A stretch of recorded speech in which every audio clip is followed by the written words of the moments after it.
मेरे गुरु महेश्वर शिव को मेरा प्रणाम है। इस कालखंड के प्रथम शिव के शिष्य हम सबों के परम आदरणीय वरेण्य गुरु भ्राता साहब श्री के चरणों में मेरा प्रणाम है। शक्ति स्वरूपा माँ नीलम आनंद जी के चरणों में मेरा प्रणाम है और इस हॉल में उपस्थित सभी गुरु भाई गुरु बहन के चरणों में मेरा प्रणाम है। साहब श्री ने हर कार्यशाला के बाद ये कहा कि इसको समापन कहें कि शुभारंभ, क्योंकि जब भी कोई ज्ञान संचरित किया जाता है तो वो शुभारंभ ही होता है। शुभारंभ यानी शुभ का आरंभ। हर वो सभा जो शिव शिष्यों की होगी, एक ऐसी सभा होगी जिस सभा में जो ऋग्वेद की अंतिम ऋचा कहती है, साहब श्री उसका जिक्र करते हैं और कहते हैं सभा एक ऐसी सभा जिसमें सबके हृदय में एक ही भाव संचरित होते हों, जो एक ही लय में धड़कते हों, जिनकी सोच एक हो, जिनका लक्ष्य एक हो, जिनका चलने का रास्ता एक हो और चल सब साथ रहे हैं, लेकिन सबकी अपनी अपनी यात्रा है। इस भीड़ में भी हर व्यक्ति की अपनी यात्रा है। साहब श्री यानी हमारे वरेण्य गुरु भ्राता प्यार से श्रद्धा से पुराने गुरु भाई लोग बड़े गुरु भाई कहते हैं। जब इक्का दुक्का कोई शिवसे से हुआ था, इनके बारे में या इनके तत्व को समझना उससे भी ज्यादा कठिन लगा जितना शिव को समझना। साहब ने कहा भी शिव से मिलना आसान है, हरिंद्रानंद से मिलना बहुत कठिन है, इतना आसान नहीं है। शिव से मिलना आसान है। क्यों कहा? क्योंकि उन्होंने चाहा ही नहीं। वो जिससे मिल गए वो तो उसी से मिलना चाहते थे और हम भी उन्हीं से मिले, उनकी यही चाहत रही। साहब श्री का जन्म 31 अक्टूबर 1948 को सिवान के अमलोरी नामक ग्राम में हुआ। दीपावली की संध्या थी, शाम में दीपावली मनाई गई, धरती रोशन हुई, शिव के शिष्य का आगमन हुआ था। ये कौन सा काल था, ये कौन सा समय था जब उनका जन्म हुआ है? क्योंकि विषय है साहब श्री हरिंद्रानंद जी, हमारे बड़े गुरु भाई, हमारे वरेण्य गुरु भ्राता, और उनका संदेश आओ चले शिव की ओर। इसलिए हम लोग बात करते हैं उनकी, जिनके कारण आज हम सब इस सभा में बैठे हैं। साहब की ये कौन है? ये वो काल है जिसको कहा जाता है अध्यात्म का संक्रांति काल। अध्यात्म का संक्रांति काल यानी एक काल से, एक राशि से जब दूसरी राशि में काल समय जब जाता है तो उसको कहा जाता है संक्रांति। और आध्यात्म का संक्रांति काल चल रहा है, समय गुजर रहा है। कब? जब साहब का जन्म हुआ है। भारत देश जिसकी भूमि पे उनका जन्म हुआ है, 100 वर्षों की गुलामी के बाद अभी अभी आजाद हुआ है। साहब का जन्म कब हुआ? 1948 को। हमारा देश कब जन्म हुआ? हमारे देश का जन्म ही हुआ वो कहा जाएगा, क्योंकि आजाद हुआ 1947 में। उसके 1 वर्ष के होते होते साहब का जन्म होता है। पूरा भारतवर्ष अध्यात्म के या बहुत तरह के धर्म या संकीर्णताओं के पास में जकड़ा हुआ है। जकड़ा हुआ यानी बहुत चीजों से बंधा हुआ है, संकीर्णताओं से। भारत देश आजाद हुआ है, लेकिन मानसिक गुलामी अभी चल रही है। मानसिक गुलामी ही नहीं, आध्यात्मिक गुलामी भी चल रही है। और एक तरफ दुनिया देश को आजाद होता हुआ देख रही है, दूसरी तरफ देश के अंदर अभी भी कोई भारत में है, कोई पाकिस्तान में चला गया है। धर्म की ज्वाला भड़की हुई है, जिसमें हर जगह पे धार्मिक चीजें हो रही हैं। यानी धर्म को यहाँ लिया गया मजहब से। हालांकि धर्म का अर्थ होता है जिसको हम धारित कर सकें। धर्म का मतलब हिंदू, मुस्लिम, सिख, ईसाई नहीं होता। इसीलिए साहब ने आगे चल के कहा, शिव शिष्यता का धर्म क्या है ये बताओ। क्योंकि जब साहब का जन्म हुआ है उस समय लोग बटे हैं कुनबों में, जातियों में, जातियों के अंदर भी जातियां हैं, क्षेत्र में, मानसिक तल पे भी अमीरी में, गरीबी में, कोई अंग्रेजों की तरह रह रहा है और कोई एकदम ही ग्रामीण क्षेत्र में बिल्कुल गरीबी का जीवन जी रहा है। पूरा देश उस समय ऐसा ही है और उस समय साहब श्री का जन्म हुआ है। दीपावली के साथ इसका शुभारंभ हुआ। मंगल दीप जले, मंगल दीप के साथ इसका प्रज्वलन हुआ है, शुरुआत हुई है। शिव का अंश उतरा है, कुछ तो होगा ही धरती पे। आगे साहब के जीवन के बारे में जो जो घटनाएं हुई हैं हम में से ज्यादातर लोग जानते हैं, या हमने सुना है या हमने पढ़ा है। लेकिन क्या हम उतना ही जानते हैं जितना हमने पढ़ा है? साहब से आज तक जितने लोग हम लोग यहाँ बैठे हैं, हम में से कितने लोग सशरीर मिल चुके हैं? मुझको लगता है सब। और आप उनके जीवन पे लिखी हुई घटनाओं को पढ़िए, या साहब की बोली हुई बातों को जो आओ चले शिव की ओर में उसको पढ़िए। क्या इतने दिनों में हमने उतना ही जाना है साहब से जो लिखा है? उतनी ही घटनाओं का दर्द हमने महसूस किया है जो साहब ने लिख दिया? क्योंकि साहब ने तो अपना दिल सबके आगे खोल के रख दिया। उन्होंने तो किसी से कुछ छुपाया ही नहीं। इसलिए बहुत लोग कभी नाराज भी हुए, कभी खुश भी हुए। क्योंकि अगर खुल के बड़ाई कर दी तो खुश हो गए, अगर गुस्सा गए तो दुखी हो गए। लेकिन उनका स्वभाव क्या है? स्वभाव शिव जैसा होगा। शिव का स्वभाव क्या है? करुणावतारम है वो। इसलिए साहब ने एक तरफ जहां परिमार्जन के लिए हम सब के मन को बार बार चोट पहुंचाई, दूसरी तरफ उन्होंने अंदर हाथ सहारा भी दिया। कहते हैं कि बाहर से मारा जा रहा है, घरा ऐसे ही पक्का होता है। बाहर हाथ से मारा जा रहा है और अंदर हाथ सहारा दिए हुए है, क्योंकि तभी ना नहीं टूटेंगे हम। अब तो हम लोग टूटे नहीं, लेकिन जब जब हम सिमटे, जब जब हम टूटे, हम और ज्यादा निखरे। हम कभी टूटे, कभी सिमटे, कभी बिखरे हैं, पर और भी ज्यादा हम आगे जाकर निखरे हैं, क्योंकि हम सबके में निखार आई। साहब के सानिध्य में, साहब की वाणी से, साहब के संदेश से, उनके द्वारा बताए हुए तीनों सूत्रों के करने से, निरूपण जो उन्होंने किया उसको जब हमने करना शुरू किया तो परिणाम उसमें आए। कहते हैं आदेश में बल है। क्या शिव ने आदेश दिया हमको, आपको? हम में से किसी को शिव ने आदेश दिया? तो गुरु तो हमारे वही हैं, लेकिन ये आदेश किसके द्वारा हम तक पहुंचा? साहब श्री के द्वारा। तो साहब श्री के द्वारा जब ये आदेश पहुंचा है तो कहते हैं साहब ही कि आदेश में बल होता है, आदेश देने वाले का बल उसमें काम करता है।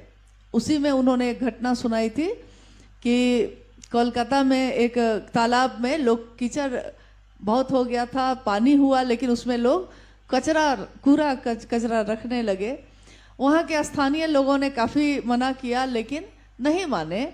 और एक दिन जब वहाँ के कमिश्नर ने अपना आदेशानुसार, जो वहाँ के प्रशासनिक पदाधिकारी थे उनका नाम जब नीचे लिखा गया, उसके बाद किसी ने उसमें कूड़ा कचरा नहीं डाला, क्योंकि जेल हो जाती।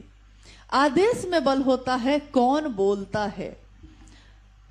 यहां हमारे अपने हमारी बात नहीं सुनते, हमसे पैदा मेरे बच्चे मेरी बात नहीं सुनते, और करोड़ों लोग उनकी बात सुन रहे हैं। क्या वो एक साधारण व्यक्तित्व है? जैसा हम लोग अभी बात कर रहे थे, बहुत गुरु भाई बोले कि जब पहली बार गए तो देखे कि पैंट और शर्ट में है, लेकिन क्या जलवा है। पैंट शर्ट पहने हैं तो जूता भी उतना ही चमक रहा है, बाल भी उतने ही संवरे हुए हैं, मतलब जलवा है। उन्होंने सिखाया। क्या साहब बहुत करोड़पति थे? नहीं, उन्होंने अपने गुरु शिव की तरह हमको आपको सिखाया, समझाया। न्यूनतम व्यवस्था में भी सुखी रहा जा सकता है। तो न्यूनतम व्यवस्था में थे साहब उस समय, लेकिन कोई उनको देखकर कह सकता था कि वो न्यूनतम व्यवस्था में थे, क्योंकि जूते ही इतना चमकते थे कि चेहरा देख लो। तो न्यूनतम व्यवस्था में आदमी इतने सलीके से रह सकता है, ये हमने साहब से सीखा। कुछ है कि नहीं, उन्होंने कहा कि सिवान का हूं मैं, तो कभी कभी कुछ कहता रहता हूं। तो उन्होंने कहा कि देखा होला सबके, मतलब बहुत लोगों के पास होगा बहुत कुछ, होला सबके, लेकिन झमकावेला कोई कोई।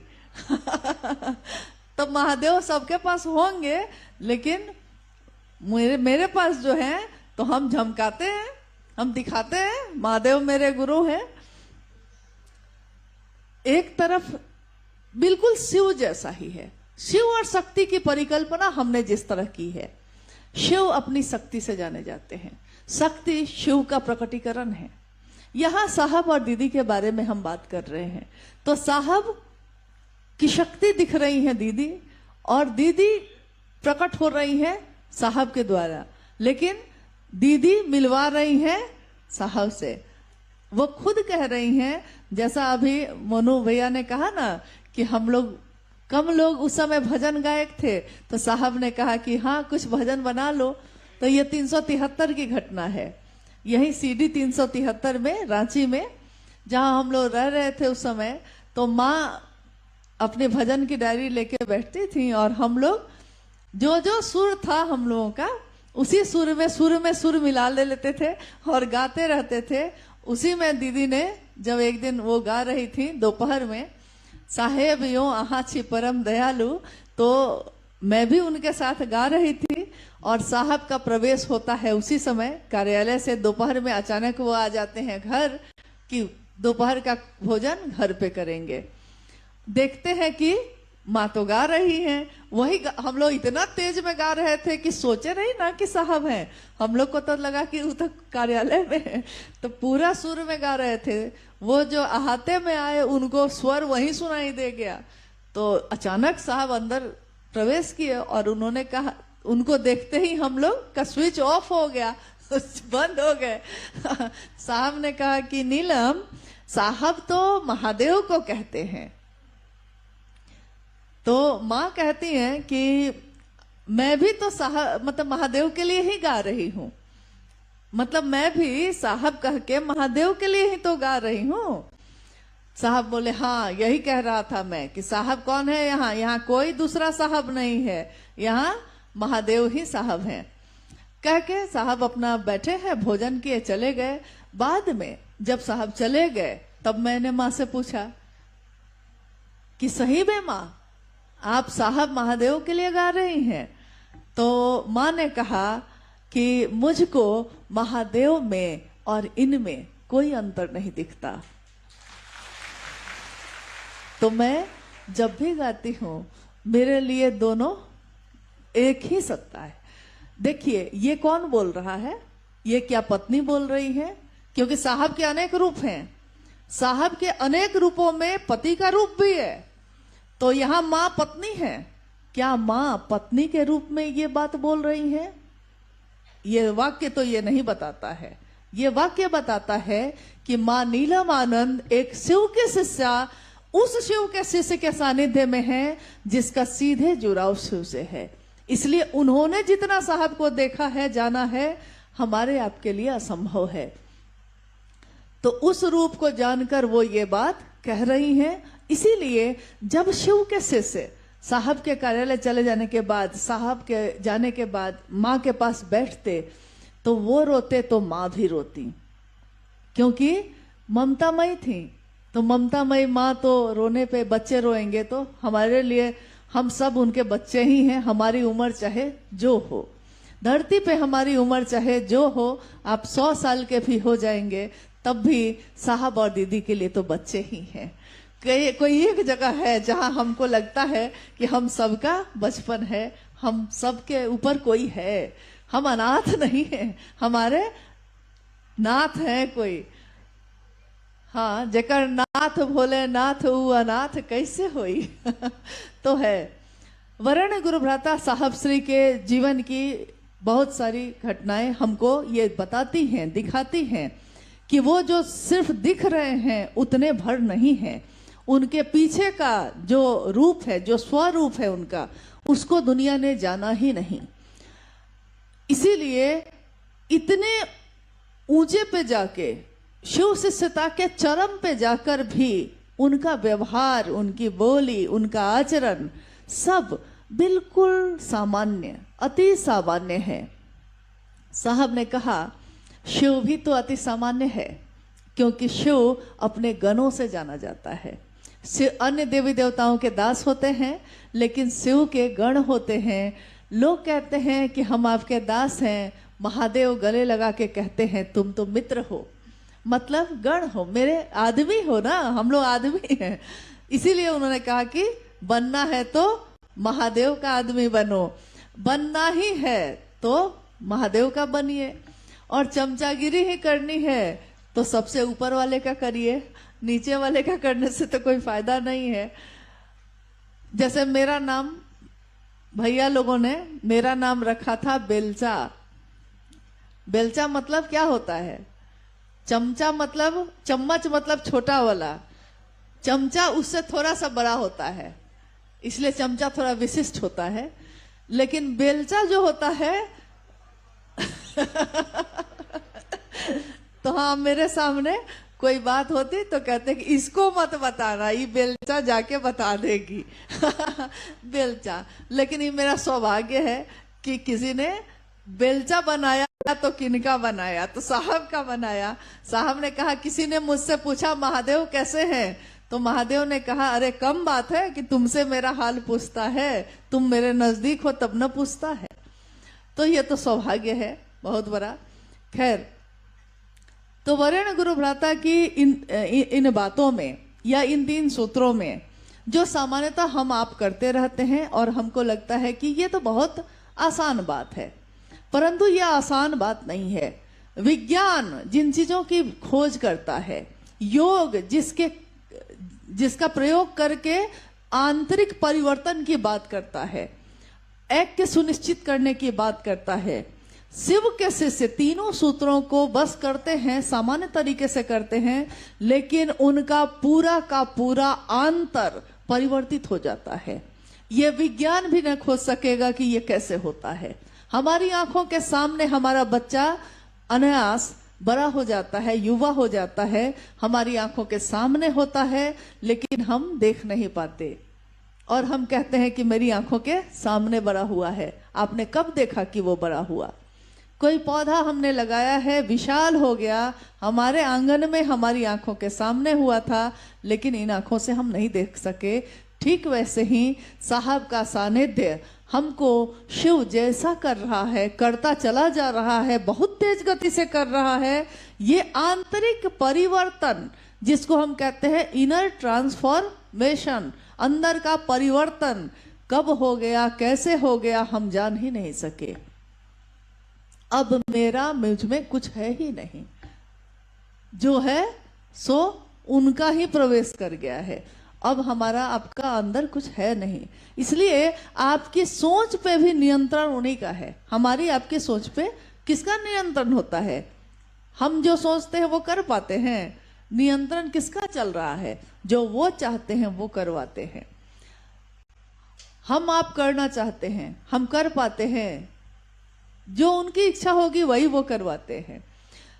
तो पहला सूत्र और दूसरा सूत्र और तीसरा सूत्र, सामान्यतः जब से साहब ने शिव को गुरु बनाया, 1990 के दशक तक आते आते पहली बार ये तीनों सूत्र शिष्यानुभूति में छापी गई, पटना में जब साहब आए उस समय। और जब ये तीनों सूत्र छापा गया तो उस समय पैसे नहीं थे, अभाव था पैसे का, तो बहुत पतले पतले पतले कागज में 3 फोल्ड करके उसको, जो आज भी है उपवन में है रखा हुआ, उस समय जो छपा था वो। साहब एक तरफ कह रहे हैं कि 15-20 तारीख होते होते मेरे घर में पैसे खत्म हो जाते हैं, और दूसरी तरफ साहब शिष्यानुभूति पतला ही सही, कमजोर पन्ना ही सही, लेकिन बात तो उसमें कमजोर नहीं लिखी हुई है, पन्ना कमजोर है, बात थोड़ी ही कमजोर है, लेकिन साहब छपवा रहे हैं। तो हमको आपको सोचना होगा कि आखिर उस समय कौन सी संस्था थी, कौन सा न्यास था, कौन सी व्यवस्था थी, कितने लोग थे मदद करने वाले, जब साहब और दीदी ये काम कर रहे थे। उन्होंने अपना पेट काट कर, अपने बच्चों की इच्छाओं का गला घोट कर तब इस काम को शुरू किया था। तो आज हमारे आपके हाथ में वो शिष्यानुभूति है, जिस पर लिखा है आलेख शिवशिष्य हरीन्द्रानंद। एक गुरु भाई ने एक बार मुझसे पूछा कि शिव चर्चा में हमको अनुभूति में क्या बोलना चाहिए, अपनी अनुभूति बोलनी चाहिए या साहब की अनुभूति बोलना चाहिए। शिव की चर्चा में हमारी अनुभूति भी चलेगी, लेकिन लोगों को जोड़ेगी साहब की अनुभूति ही। मेरी अनुभूति से वो मुझसे जुड़ेगा, लेकिन साहब के शिष्यानुभूति से वो शिव से जुड़ेगा। ये अंतर है मेरी अनुभूति में और उनकी अनुभूति में, ये अंतर तो है। क्योंकि जब हम ज्यादा बताने लगते हैं कि मेरे साथ ऐसा हुआ तो मैं थी वहां, साहब ने मुझसे कहा, तो लोग मुझको पकड़ेंगे।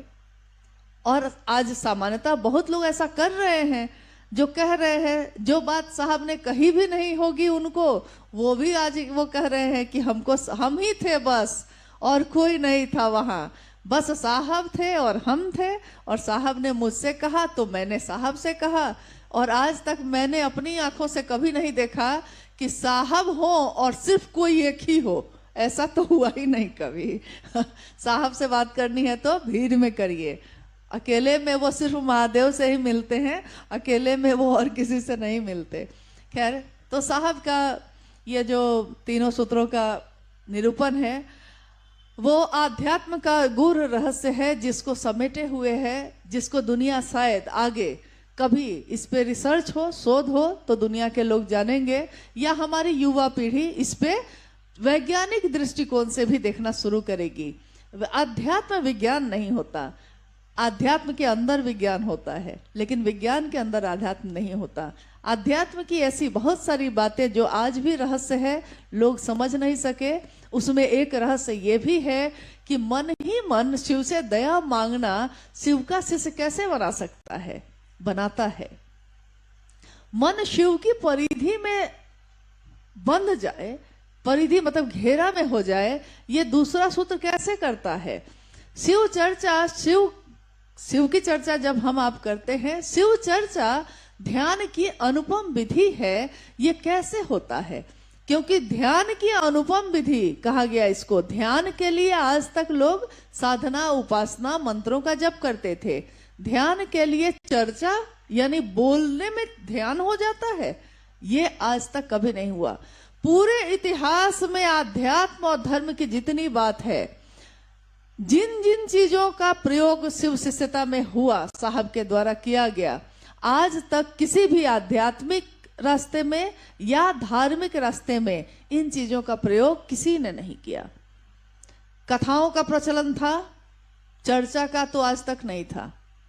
शिव चर्चा पहली बार किसने जगत में लाया? तो साहब ने लाया है। शिव चर्चा का प्रचलन साहब श्री के द्वारा हुआ। मन ही मन महादेव से दया मांगिए, क्योंकि आज तक कृपा शब्द का प्रयोग होता था, दया शब्द का प्रयोग नहीं होता था। पहली बार शिव शिष्यता में दया शब्द का प्रयोग किया गया, जहां साहब ने कहा कुछ भी नहीं आता, न क्रिया आती है, न साधना आता है, न मंत्रों का जप आता है, महादेव कुछ नहीं आता, फिर भी आपकी दया चाहिए। तो पहली बार पहले सूत्र में दया का प्रयोग किया गया, दया मांगने का प्रयोग किया गया, और ये विधि बताई गई जो कहते हैं शिव हो उतरब पार कवने विधि ना। किस विधि से हम उस पार उतरेंगे, साहब ने इस विधि को बताया है। एक ऐसा रहस्य जो आज तक रहस्य ही था। शिव से जुड़ाव कैसे होगा, ये तो रहस्य था। लेकिन इस रहस्य का उद्घाटन उद्भासित साहब श्री के द्वारा किया गया, जिसमें उन्होंने कहा कि अगर एक इंसान सोच ले, उसके विचार में भी प्रवेश कर गया है महादेव का शिष्य भाव, अगर उसके अंदर थोड़ा भी पनपा है, गुरु का भाव प्रवेश करता है। और कल हम लोग इस पे बात कर रहे थे क्या होता है शिव चर्चा। यानी ये सिर्फ हमारे लिए तमाशा नहीं है, ये हम सभी शिव शिष्यों को बहुत गंभीरता से समझना होगा और सोचना होगा इस पे कि आखिर हम सब शक्ति चाहते हैं। शक्ति यानी महादेव की दया भी एक शक्ति ही है, ताकत है, ऊर्जा है। महादेव की दया ऊर्जा ही है, उतरती है तब हम कुछ कर पाते हैं, तो ताकत है ये। ताकत अगर गलत हाथों में चला जाए तो विध्वंस करता है, और सही हाथों में चला जाए तो निर्माण करता है, सृजन करता है। तो सही हाथ यानी शिव शिष्यता जब हमारे मन में उतरती है तो एक ताकत हमारे मन में प्रकट होता है, जो मानसिक और शारीरिक ताकत से भी मजबूत होती है। ये एक बहुत बड़ा विज्ञान है जिसको साहब ने सर्वसुलभ कर दिया, सबके लिए कह दिया कि व्यक्ति का जो शारीरिक उसकी ताकत है, व्यक्ति की शारीरिक शक्ति से बलशाली है उसकी मानसिक शक्ति, और मानसिक शक्ति से बलशाली है उसकी आध्यात्मिक शक्ति। और हमको आपको साहब ने नीचे से ऊपर नहीं किया है, उन्होंने सीधे ऊपर कर दिया है, यानी सीधे आध्यात्मिक शक्ति से जोड़ दी है। इसीलिए हमारा आपका जो शारीरिक और मानसिक बल है वो दोनों मजबूत है, इस कारण से क्योंकि हमारी आध्यात्मिक ताकत मजबूत है। लोग पूछते हैं कि आखिर लोगों का कनेक्शन के लिए आप क्या करते हैं। जैसे अभी थोड़ी देर पहले 2 मिनट के लिए जब मैं गई तो कुछ पत्रकार थे, तो फिर यहाँ दिक्कत होती इसलिए मैं ऊपर चली गई। उन्होंने पूछा कि हम लोग इतने सालों से देख रहे हैं कि ये हम लोग को आज तक समझ में नहीं आया है कि कनेक्शन कैसे होता है, मतलब जुड़ाव, लगाव, एक दूसरे से जुड़ना। आखिर इतने लोग, एक तरफ हम लोग सुन रहे हैं कि करोड़ों शिव के शिष्य हैं, तो ये करोड़ों शिव के शिष्यों का एक दूसरे से कनेक्शन करने का तरीका क्या है। तो मैंने कहा कि साहब के द्वारा जो बताया गया है या जो समझा है हमने, कनेक्शन इसलिए है क्योंकि हम अलग अलग लोगों पे बात नहीं करते, हम एक पे बात करते हैं, महादेव पे। शिव मेरे गुरु हैं, तो शिव सबके गुरु हैं, कनेक्शन हो गया। शिव की दया हम भी मांगते हैं, आप भी मांगते हैं, वो भी मांगते हैं। रास्ता एक ही है, साहब ही ने कहा है रास्ता एक ही है, तो रास्ता एक है तो कनेक्शन हो गया।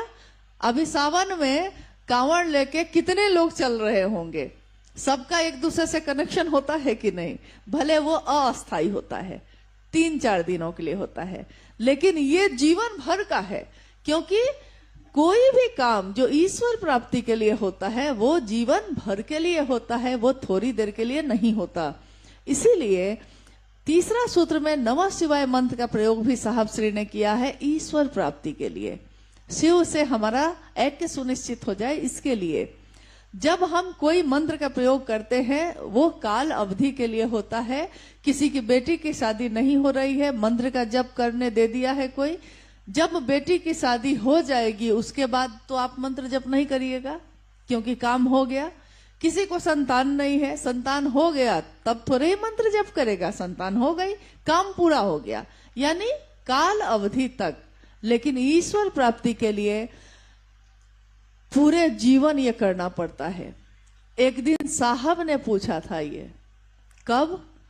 पाटन में, जब पहली बार डब्बा में जो चावल बढ़ गया था और चावल को पूजा घर में बिछाया गया था, तो साहब ने पूछा था उस शक्ति से जो दिख नहीं रही थी लेकिन उपस्थिति उसकी प्रतीत हो रही थी, तो साहब ने पूछा कि आप कौन हैं? जवाब आया, मुझे शिव शक्ति जानो। और साहब पूछ रहे हैं कि हम भाई शिव के शिष्य हैं, हम लोग को क्या करना चाहिए? उस शक्ति ने क्या कहा? मतलब नमः शिवाय, साहब पूछ रहे हैं कितनी बार? फिर जवाब आता है 108 बार। फिर साहब पूछते हैं कब तक? ये काम हम करेंगे तो कब तक? आजीवन, जीवन भर। तो ये तीनों काम हम लोग को जीवन भर करना है, लेकिन इन तीनों कामों का परिणाम है। आज एक बहुत महत्वपूर्ण विषय पे बात हो रही थी, जो सभी गुरु भाई गुरु बहन बारी बारी से आके बोल रहे थे कि आज जो शिव की शिष्यता है वर्तमान स्थिति में, उसमें युवा शिव शिष्यों की क्या भूमिका है, क्या सहभागिता है। हाल के दिनों में मतलब कुछ वर्षों से लगातार हम लोग देख रहे हैं, जो साहब के पास भी जो आते रहे उनको भी छोटे छोटे बच्चे जो आते तो प्रणाम ही इतना सुंदर है, मतलब एकदम छोटी छोटी हथेलियों से हाथ जोड़कर एक बच्चे को प्रणाम करते देखना कितना सुखद है। और वो बच्चा साहब को पहचानता है।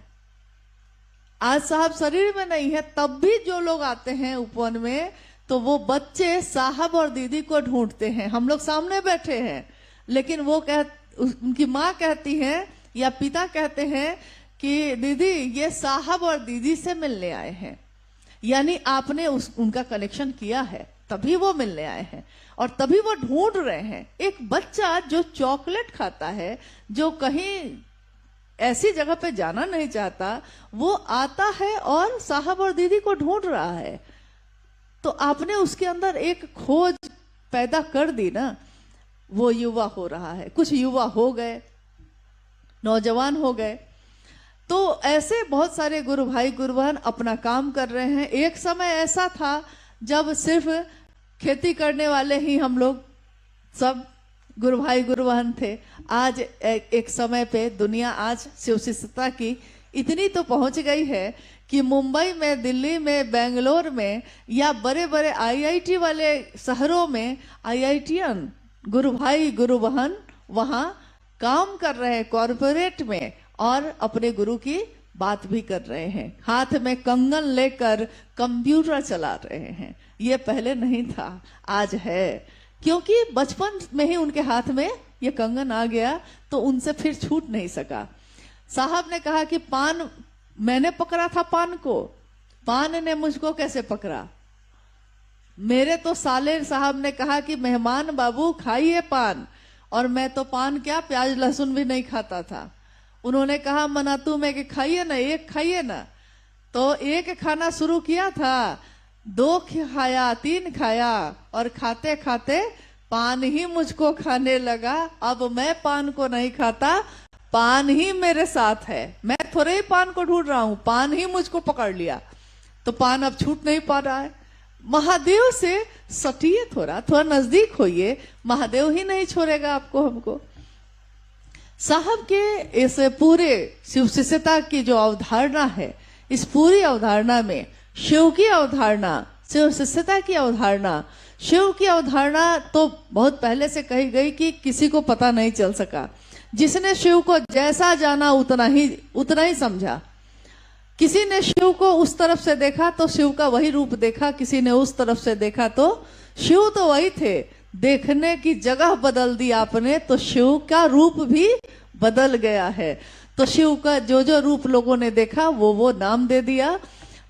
और जगत गुरु शिव जो पंचानन, सदाशिव और दक्षिणामूर्ति के रूप से सुशोभित हैं, उस रूप को जगत के लोग उस रूप से अनजान रह गए। उस रूप का दर्शन साहब श्री ने करवाया है। साहब श्री के द्वारा जो ये शिव शिष्यता आज पूरे जगत में फैली है, हम लोग इधर हाल में लंबे समय से, मतलब कुछ समय से इस पे बात कर रहे हैं लगातार, और आप लोगों से भी कल भी इस बारे में 2 पंक्ति बात हुई थी कि हमारा उद्देश्य है कि ये बिया छीटा जाना चाहिए। तो आपके और हमारे आसपास में जो लोग भी ऐसी जगहों पे रहते हैं जहां महादेव की बात नहीं पहुंची, ढूंढिए उन लोगों को। और हम नहीं जा सकते तो उनके द्वारा जा सकता है। जाने से मतलब है, हम जाएं कौन सी जरूरी बात है। साहब कितनी जगह गए, लेकिन साहब का संदेश गया। जहां भी गया साहब का संदेश, वहां साहब की ऊर्जा गई है। और परिणाम उसके कारण आया है, मेरे आपके कारण नहीं आया। तब भी शिष्य का एक कर्ता मन भी होता है, तो शिष्य के कर्ता के मन के लिए, कर्मानुरागी मन के लिए हम लोग शिव की चर्चा करते हैं, परंतु ये होता अनायास है, अपने आप है, ये होना तय था। कितने युग के बाद कलयुग आया है? कौन कौन सा युग बीत चुका? हाँ, सतयुग आया, द्वापर आया, त्रेता आया, कलयुग आया। हर युग में आप गौर करिए कि हर युग में एक युग पुरुष होता है, हर युग में होता है। कभी राम हुए, कभी कृष्ण हुए, शरीर में आए, युग पुरुष कहे गए, मतलब मर्यादा पुरुषोत्तम कहे गए। यानी उनके आचरण को देखकर दुनिया ने सीखा है, भगवान मान के पूजा किया है। हम शिव से साहब को भगवान कहते हैं तो लोगों को बड़ी दिक्कत है। जिसने इस पूरे युग को बदल दिया, शिव युग में बदल दिया, और हम सबको शिव का गण बनाया, आदमी बनाया, शिव का शिष्य बनाया, तो पूरा युग ही जिसको याद करता है, पूरा युग जिसने बदल दिया है, इस युग में, कलयुग में शास्त्र कहते हैं कि सबसे ज्यादा पूजा होगी तो महेश्वर और चंडी की होगी। और इस युग में देख लीजिए क्या हो रहा है, सिर्फ शिव की ही बात हो रही है, शिव की बात होती चली जा रही है। वैसे लोग जो कभी बड़ी परहेज में रहते थे शिव को गुरु मानने की बात पे, पूजा पद्धति से तो जुड़े थे, लेकिन आज देख लीजिए, वीडियो में देख लीजिए, डिजिटल प्लेटफॉर्म पे देख लीजिए, अखबार में, किताबों में, पत्रिकाओं में, जहां देखिए वो सब जो पहले सिर्फ एक ही बात करते थे, कोई ना कोई एक बात उन्होंने चुन लिया था और वही बात करते थे। आश्चर्य की बात है कि सब अब कहने लगे हैं नहीं शिव तो गुरु हैं, शिव ही गुरु हैं, सब कह रहे हैं। जो कथावाचक हो तब भी कह रहे हैं, और अगर कोई आध्यात्मिक पुरुष है तब भी कह रहे हैं, कोई धार्मिक पुरुष है तब भी कह रहे हैं।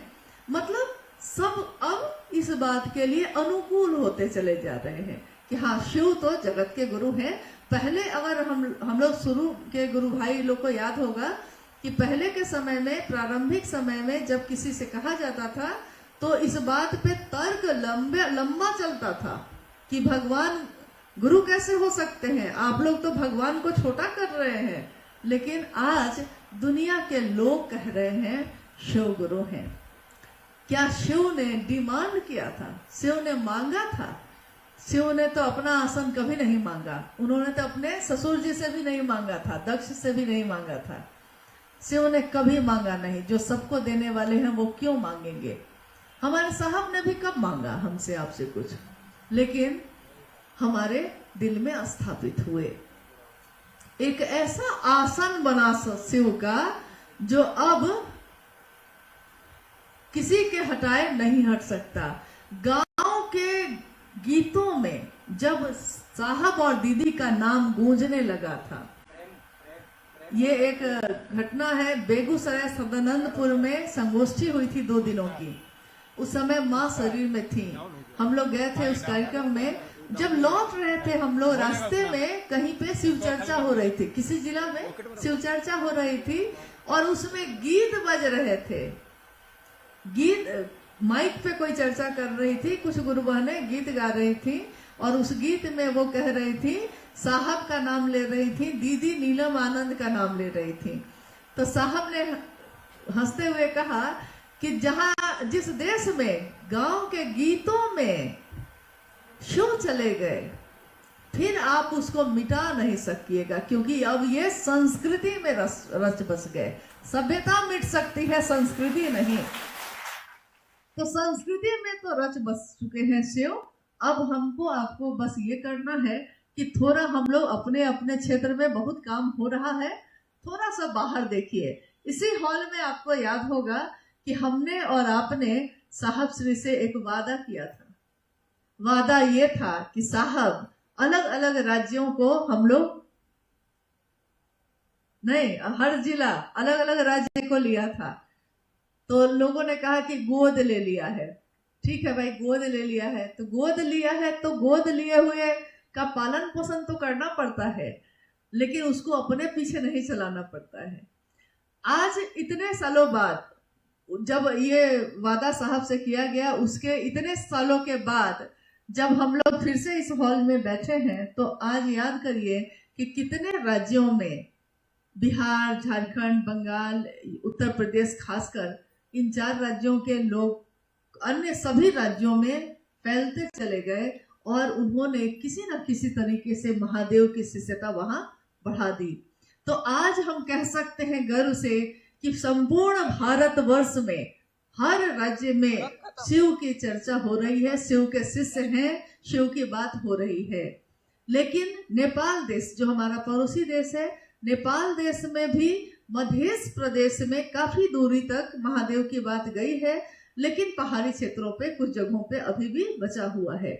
भारतवर्ष में असंख्य ऐसी जगहें हैं जहां बचा हुआ है, और हमारे आपके जिले में भी आज भी जब आप कभी बैठक करिए और गांव की सूची निकालिएगा, प्रखंड का नहीं, प्रखंड का निकालिएगा तो कहिएगा कि हाँ हो गया है, गांव का निकालिएगा तो मेरा पूरा दावा है कि कोई ना कोई गांव अभी भी छूटा हुआ है। तो हम लोग थोड़ा साथी हाथ बढ़ाना करके, एक दूसरे की मदद करके पहले उस गांव तक इस बात को पहुंचा दे, और इसके साथ साथ हम सभी हर जिला के लोग, अमूमन बिहार के जिले के गुरु भाई गुरु बहन आज यहाँ उपस्थित हैं, तो हम सब अपने अपने जिले में एक ऐसी टीम गठित करें जिसमें हर तरीके के गुरु भाई गुरु बहन हो, जो बाहर के राज्यों में अगर उनका कोई रहता हो और जिस राज्य को आपने गोद लिया है उसके प्रति थोड़ा संवेदनशील होइए, क्योंकि ये नारेबाजी नहीं है, ये तालीबाजी नहीं है, ये हमारा करने वाला काम है, सिर्फ बोलना नहीं है, हमको करना भी होगा। तो आइए हम लोग इस काम को करते हैं और साहब के संदेश आओ चले शिव की ओर के साथ अपने गंतव्य शिव की ओर बढ़ते हैं। लक्ष्य जो हमारा है, शिव हमारे गुरु हैं, उस शिव तक पहुंचने में अभी तक तो हम लोग चल ही रहे हैं। साहब ने कहा किसी दिन पहुंचिएगा कि नहीं, जब चले हैं तो पहुंचिएगा ना कभी। अक्सर लोग कहते हैं कि भाई हम पहुंचे कि नहीं पता नहीं चलता, हम शिव शिष्य हुए कि नहीं पता नहीं चलता, तो हम पहुंचे कि नहीं, अगर पहुंच जाएंगे तो क्या होगा। तो उपवन में जब आओ चले शिव की ओर पुस्तक लिखी जा रही थी, तो हम सबों ने साहब से पूछा कि आप कहते हैं मंजिल है भगवान शिव स्वयं, तो किसी दिन तो हम मंजिल पे पहुंचेंगे, और जब मंजिल पे पहुंचेंगे तो क्या होगा, शिव से मिल जाएंगे जिस दिन, उस दिन कैसा लगेगा और उस दिन होगा क्या। तो साहब ने कहा मैंने इसका उत्तर पुस्तक में लिखा है, पढ़िए। और उस दिन जो चैप्टर हम लोग पढ़ रहे थे उसमें ये पंक्ति साहब ने लिखी, मैं शिव का शिष्य हरिंद्रानंद अपने गुरु शिव से साष्टांग ये प्रार्थना करता हूं कि हम सभी का मन शिव की दया की अतल गहराइयों में समाहित ही होता रहे। साहब ने कहा कि क्या समझे आप कि वहां जाके रुक जाइएगा, वहां जाके मिल जाइएगा। शिव की दया ऐसी गहरी है कि वो मोहब्बत की बात है ना, मोहब्बत में डूबा जाता है, प्रेम में गहराई होती है, उसका कोई तल नहीं होता। कहीं जाके आप रुक नहीं जाइएगा, डूबता ही रहेगा आपका मन, जिस तरह अपने बेटे के प्रेम में डूबता रहता है, जिस भी इंसान को आप प्यार करते हैं उसमें डूबता रहता है, उसके लिए सर्वस्व अर्पित कर दीजिए तब भी डूबता रहता है। जब देश आजाद हो रहा था तो लोग देश की आजादी के लिए अपना सर्वस्व तन मन धन सब समर्पित कर रहे थे, लेकिन तब भी ये गीत गूंज रहा था कि तन समर्पित मन समर्पित जीवन का क्षण क्षण समर्पित, फिर भी लगता है देश की धरती तुझे कुछ और भी दूं। तो तन समर्पित मन समर्पित जीवन का हर क्षण समर्पित, लेकिन मेरे गुरु महादेव के लिए, अपने साहब दीदी के लिए हम सब को ये लगता है कि हम और भी कुछ दें। मन संतुष्ट नहीं है, मन तृप्त नहीं हुआ है, देना चाहता है जिससे उनको खुशी हो, जिससे उनको आह्लाद हो, जिसमें वो इस बात को समझे कि हाँ हम सब उनके बोले हुए बातों पे चल रहे हैं। साहब के साथ इसी हॉल में उस दिन भी हम लोगों ने समय बिताया, साहब के साथ आज भी हम लोगों ने ये समय बिताया। तो तेरी महफिल में हम जो आए हैं, हम आपके लिए साहब कुछ नहीं कर सकते। आप इतने ऊंचे हैं, इतने ऊंचे हैं, लेकिन आप हम गरीबों के साथ एक साथ बैठे हैं। आप तो इतने ऊंचे हैं, हम सबको ही हो ना सका, हमें ही हो ना सका उनके कद का अंदाजा। वो आसमां है मगर सर झुकाए बैठे हैं। उन साहब को हम सब से कैसे से नमन करते हैं और कृतज्ञ हैं इस बात के लिए कि उन्होंने हम सबको शिव दिया है। हम जितना भी उनका नाम ले उतना कम होगा। आज से ही नहीं, हमेशा जब भी शिव के शिष्यों की कोई सभा होगी, कोई बैनर लगेगा, कोई बात होगी, उसमें महादेव और साहब दीदी तो रहेंगे ही रहेंगे। जिसमें तू ना होगा वो हमारी सभा ना होगी, वो हमारी बैठक ना होगी। जिसमें तू होगा वही हमारी सभा है। तो हम सब आज की इस कार्यशाला में उपस्थित सभी गुरु भाई गुरु बहनों को प्रणाम करते हैं।